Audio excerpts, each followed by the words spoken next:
Hello students, a very warm welcome to my channel English Grammar and Literature Teacher Amroha. In today's video I am going to tell you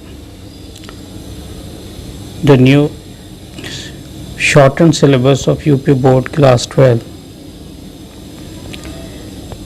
corona virus के चलते हुए जैसा कि पूरा देश ही परेशान है, यूपी सरकार ने बच्चों के हित में लगभग सभी क्लासेस के सिलेबस को कम कर दिया है। तो 12th क्लास का जो सिलेबस है वो भी कम कर दिया गया है, 30% कम कर दिया गया है। इसे आप बहुत ध्यान से देखिएगा कि इस बार जो बोर्ड का आपका एग्ज़ाम होगा फरवरी में, तो उसमें कौन कौन से लेसन्स आएंगे और पेपर का पैटर्न क्या होगा। तो सबसे पहले तो ये देखिए कि जो लेसन्स आपकी किताब में हैं उसमें से क्या क्या हटा दिया गया है। अगर आपके पास टेक्स्ट बुक है घर पर तो आप उसे खोल सकते हैं और मिला सकते हैं। एक लेसन है जिसका नाम है, इंग्लिश प्रोज में है ये, the secret of health, success and power. इसे इस साल के लिए हटा दिया गया है, तो इसकी आप तैयारी नहीं करेंगे, इसे काट दीजिए। प्रोज में ही एक और लेसन हटाया गया है, आई एम जॉन्स हार्ट। इसकी तैयारी मत कीजिएगा। प्रोज के बाद पोइट्री में भी कुछ लेसन्स कम किए गए हैं। 3 पोम्स को हटा दिया गया है सिलेबस से। एक पोम है from an elegy written in a country churchyard, Thomas Gray की पोएम हटा दी गई है।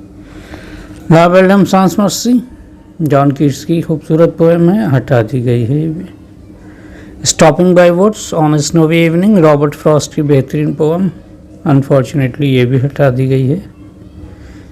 5 लेसन हट गए अब तक। और शॉर्ट स्टोरी भी एक किताब है, उसमें भी एक शॉर्ट स्टोरी को हटा दिया गया है, द स्पेशल एक्सपीरियंस। तो अब तक ये 6 लेसन्स कम हो गए। और एक और आपका फ़ायदा कहा जाए या जो कुछ भी है, नुकसान भी माना जा सकता है, फ़ायदा भी, डिपेंड करता है आपके नेचर के स्टूडेंट हैं। एक शेक्सपियर का लिखा हुआ ड्रामा था जिसका नाम था द मर्चेंट ऑफ वेनिस, यहाँ देख सकते हैं आप। ये होल प्ले, पूरा का पूरा प्ले हटा दिया गया है। अपने आप में एक कंप्लीट किताब थी, खूबसूरत ड्रामा, मगर अफसोस ये भी पूरी तरह से हटा दिया गया है। अफसोस कहें, ये आपके लिए अच्छी बात भी है। खैर, तो ये चीज़ें हटा दी गई हैं। अगर आपके पास किताब है तो इन लेसन्स के नाम के आगे क्रॉस मार सकते हैं, अदरवाइज़ पेपर पर नोट कर लें। और अब जो बचा है वो देख लीजिए आप। जो बचा है वो, उसमें पेपर का पैटर्न भी दे रखा है ये, लेकिन इससे पहले मैं आपको बता दूं कि इसमें, चलिए पहले पैटर्न ही बता दूं, पेपर में कैसे कैसे सवाल पूछे जाएंगे अगर आपको नहीं पता है तो। इससे पहले कि मैं आपको ये सब बताऊं, आपसे एक छोटी सी रिक्वेस्ट है जो कि आपके फ़ायदे के लिए ही है। ये वीडियो आप देख रहे हैं, यहाँ इसके ठीक नीचे एक लिखा होगा सब्सक्राइब। अगर अभी तक सब्सक्राइब नहीं किया है तो सब्सक्राइब बटन पर टैप कर दें, चैनल सब्सक्राइब हो जाएगा। क्यों ज़रूरी है सब्सक्राइब करना? क्योंकि आने वाले समय में मैं आपको जो इम्पोर्टेंट क्वेश्चन भेजूँगा या मॉडल पेपर्स को सॉल्व करके भेजूँगा, वो वही लोग देख पाएंगे जिन्होंने चैनल को सब्सक्राइब किया होगा। और अभी तो चैनल को सब्सक्राइब करना बिल्कुल फ्री है। आने वाले समय में हो सकता है सब्सक्राइब करना भी महंगा हो जाए, क्योंकि लॉकडाउन का असर एक देश पर नहीं सभी देशों पर हुआ है। तो बहुत से कंपनी जो हैं अपनी पॉलिसीज़ चेंज कर रही हैं। तो यूट्यूब का भी नहीं पता कि वो कब सब्सक्रिप्शन को भी पेड कर दे। अगर पेमेंट होने लगा उससे तो आपको परेशानी होगी। अब ये फ्री है सब्सक्राइब करना, तो सब्सक्राइब कर दीजिए, आपको इम्पोर्टेंट क्वेश्चंस वगैरह मिलते रहेंगे। पेपर का पैटर्न क्या है? पेपर का पैटर्न है आपका, प्रोज होगा, सेक्शन ए में 50 मार्क्स लिखा हुआ है फिलहाल यहाँ पर। Prose explanation with reference to context one passage, ये प्रोज में से होगा। ठीक है, ये आपने अगर 11th का एग्ज़ाम दिया है तो आप पैटर्न से तो लगभग वाकिफ़ ही होंगे, ऐसा ही 11th में भी था, ये और बात है, लेसन्स अलग हैं। तो प्रोज जो है कुल मिलाकर 19 मार्क्स की होगी। कितने की? 19 मार्क्स की होगी प्रोज। और उसमें एक पैसेज होगा जिसे आपको एक्सप्लेन करना होगा, सिंपल इंग्लिश में लिखना होगा, 10 मार्क्स का है। और एक शॉर्ट आंसर टाइप क्वेश्चन होगा प्रोज का ही, ठीक है, जो कि 5 मार्क्स का होगा। और प्रोज में ही एक वोकैबुलरी को चेक करने वाला क्वेश्चन होगा। ठीक है, ये फिल इन द ब्लैंक्स भी हो सकता है, जिसमें ब्लैंक्स में आपको सही वर्ड भरना होता है। ये आपकी बुक पर ही बेस्ड होता है, प्रोज की बुक पर 4 मार्क्स का होता है। कुल मिलाकर ये प्रोज जो है 19 मार्क्स की होती है। पोइट्री सेक्शन जो है वो आपका 17 मार्क्स का होता है। जैसे यहाँ एक्सप्लेनेशन जो है 10 का होता है, ऐसे यहाँ पर भी एक्सप्लेनेशन, बस वो प्रोज में से होगा, ये किसी पोएम में से होगा। वो 10 का था, ये भी 10 का ही होगा। और पोइट्री में किसी एक पोएम का सेंट्रल आइडिया पूछा जाएगा, जो कि 7 मार्क्स का होगा। तो कुल पोइट्री आपकी 17 मार्क्स की होगी। 19 और 17 36 हो गए ना। शॉर्ट स्टोरीज ये 10 मार्क्स की होगी, 36 और 10 46। ये 10 मार्क्स का डिवीजन कैसे होगा? 2 तो होंगे शॉर्ट आंसर टाइप क्वेश्चंस, जिनकी जो वर्ड लिमिट है वो 30 शब्द होगी, तो 5-5 के 2 होंगे, तो 10 का हो गया। ठीक है, शॉर्ट स्टोरी पूरी 10 की होगी।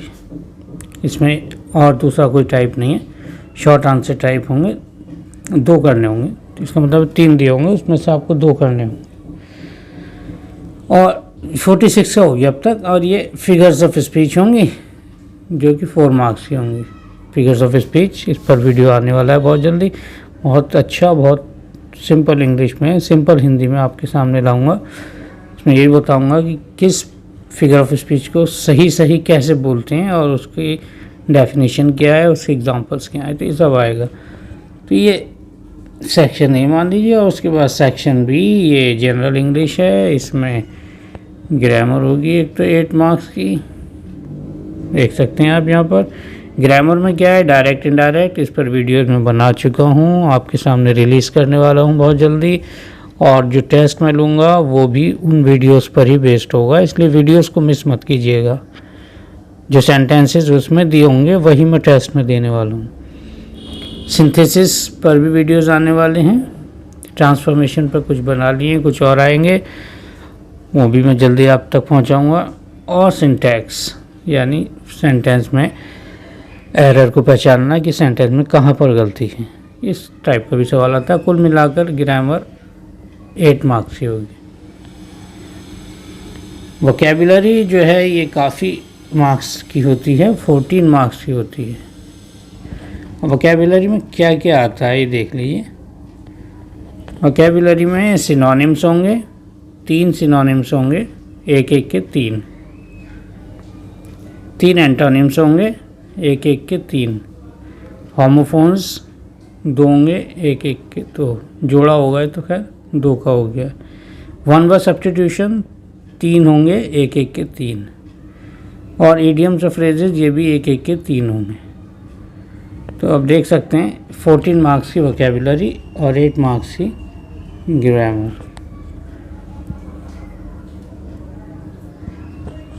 ये आते हैं। उसके बाद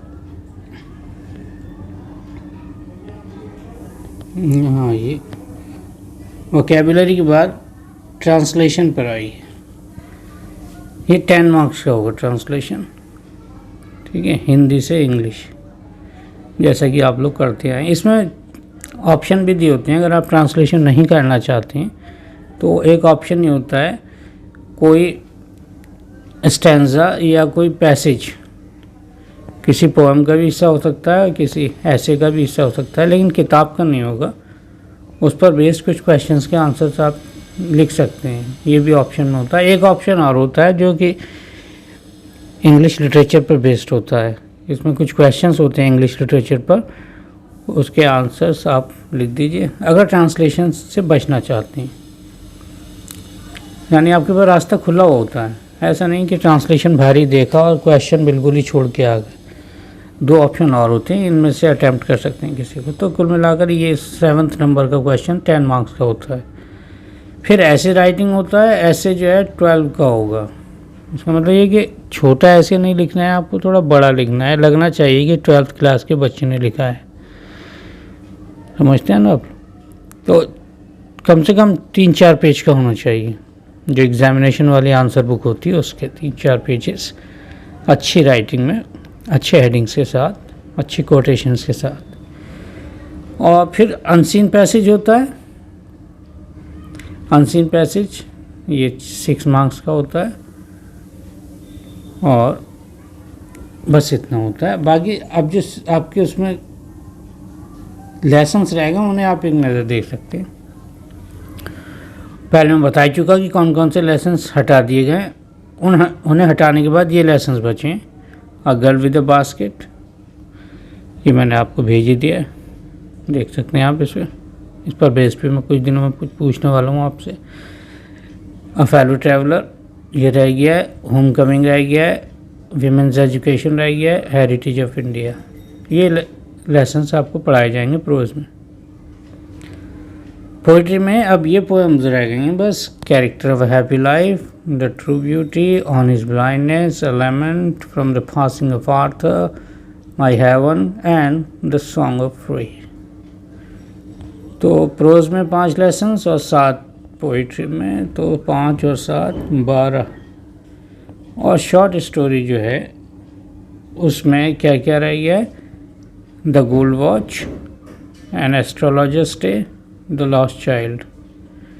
ठीक है, वो स्पेशल एक्सपीरियंस हट गई है। तो ये 3 शॉर्ट स्टोरीज रह गई। तो क्या देखा आपने? प्रोज में 5, पोइट्री में 7, 5 7 12 और शॉर्ट स्टोरी में 3, 15 लेसन्स। ठीक है, ये है आपका सारा निचोड़। ये आपको तैयार करना होगा, जो कि ज़्यादा भारी काम नहीं है, आप कर भी सकते हैं। लेकिन ऑनलाइन क्लासेस को हल्के में मत लीजिए, क्योंकि अभी कुछ नहीं पता कि ऑफलाइन क्लासेस कब तक शुरू होंगी, और शुरू भी होंगी तो क्या स्ट्रक्चर होगा, क्या ढांचा होगा, कितने % क्लास को बुलाया जाया करेगा, कितने % को नहीं, किस दिन आपकी बारी होगी, उस दिन आप खुद आ पाएंगे या नहीं, आप किस इलाके में रह रहे होंगे, कई बातों पर डिपेंड करेगा। हो सकता है कॉलेज के हालात सही हों, लेकिन जहाँ आप रहते हैं वहाँ से आने में परेशानी हो। इसलिए ऑनलाइन क्लासेस को बहुत सीरियसली लीजिए, साल ख़राब ना हो जाए लापरवाही में। चैनल को सब्सक्राइब नहीं किया है तो अभी कर दें, किसी भी आईडी से कर दें।